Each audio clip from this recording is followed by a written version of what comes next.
So while we talk about the long-term contracts and revenue recognition principles, sometimes what happens is that the firm actually finances a sale. Now, what do we understand by financing a sale is that all costs are incurred at once, and the subsequent revenue flow associated with the cost will probably flow over a period of time. So maybe over the next 5 years. So revenue will flow during this period, but there has been a cost which has incurred by the firm already. So in this case, probably you go for something like installment method. Now, just to give perspective on and an example associated with installment method, let's say you represent company A and you want to renovate your office with new furnitures. Okay. And the problem here with company A is that you don't have a lot of cash so that you can pay at once. So you don't have cash now, but you have enough cash to probably look at it from the point of view of installments. So if you want to renovate furnitures in your office, you may have to look at suppliers on the other side, and this supplier will supply furnitures to you. Now, since you don't have a lot of cash in the system, you want to enter into an arrangement where you can make payments of this office furnitures over a period of time, maybe over a period of 5 years. And if you look at from the point of view of the supplier, you'll notice that he has actually incurred all the costs, but he is expecting revenue over a period of time. So in this case, what he must use is something like an installment method of recognizing revenues. So let's look at what exactly and how exactly we can implement the installment sales method for recognizing revenue now. Now let us look at this example on installment sales method. So we have one company called KG Electronics, and that uses installment sales method to account for its sales. Now company has sold goods worth 100 million and the sales was 200 million. So effectively representing a gross profit of 100 million. This is 100 minus 200 minus 100, that is $100 million as gross profit. The following is the schedule for cash collection. So 50 million is collected in 2007, 50 in 2008 and another 100 in 2009. So what would be the gross profit for 2007, 8 and 9? So let's start with 2007.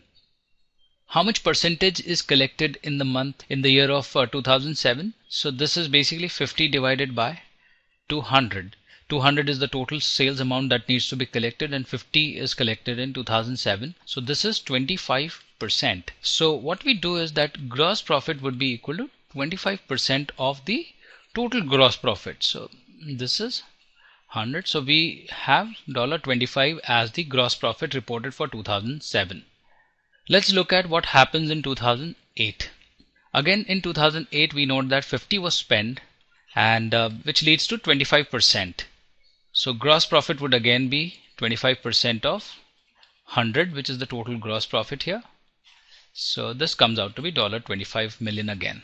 Let's look at what about 2009. So 100 million was collected, that is representing 50% of the total collection.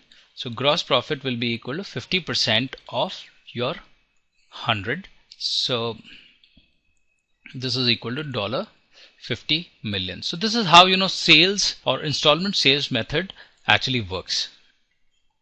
So while we had discussed about the installment method of revenue recognition, we had gone by an assumption that the collection of revenues is fairly assumed that it is going to happen. So it can be reasonably estimated and we would be able to recover our sales collection.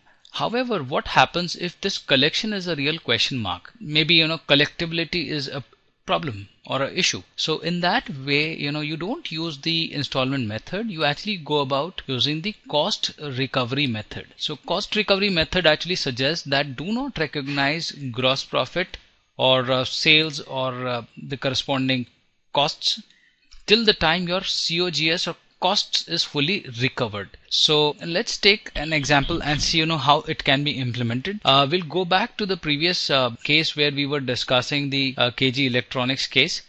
we had seen that the overall cost was 100 million and the revenue was 200 million. So the gross profit eventually that company makes is 100 million. If we were to apply this cost recovery method, we will not recognize the gross profit till all the cost is fully recovered. So let's go in 2007. How much is the cost that is recovered here? It is $50. So 50 is recovered. In 2008, another $50 is recovered. So overall what we see is $100 is recovered by the end of 2008. So in 2007 as well as in 2008, what we do is we do not recognize any sales. Sales is zero. Cost associated with it also zero, or gross profit is also zero. So this is what we do for 2008. Now let's see what we do in case of 2009. Now since the cost has been fully recovered, what we essentially do is that we recognize gross profit in this year. So sales is now defined as 200, costs as 100. So your gross profit comes out to be $100 million.